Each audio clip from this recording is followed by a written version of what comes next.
In a world full of distractions, have you ever wondered what your true purpose is?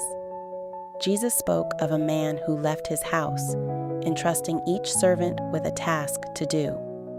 In the same way, we've each been given work to fulfill.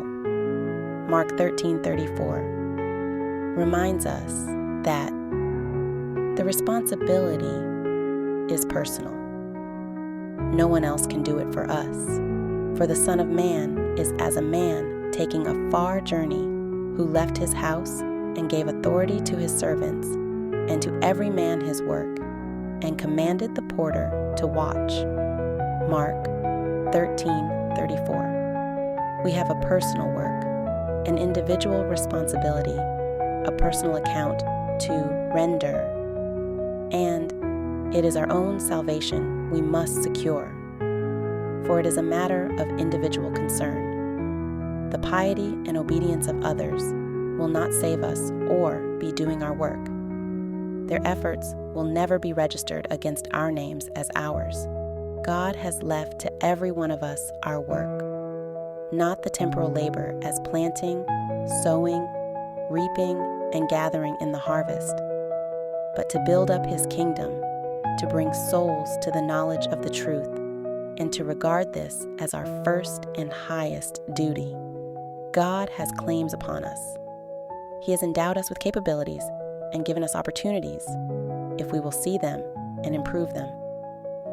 These obligations to God none but ourselves individually can meet.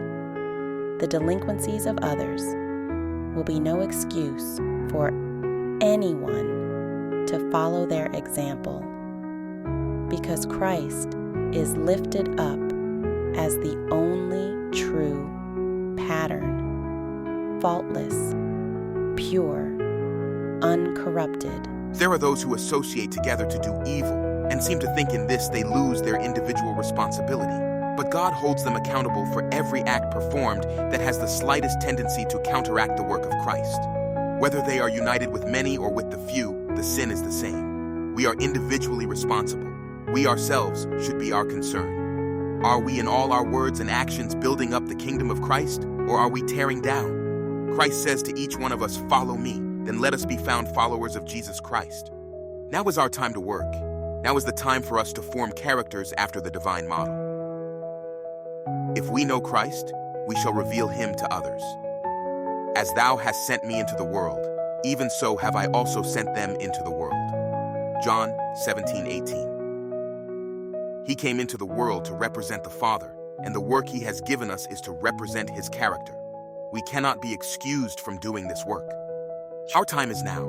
Christ has called each of us to represent his character and build his kingdom. Will you embrace the work he set before you today? Remember, it's a task only you can fulfill.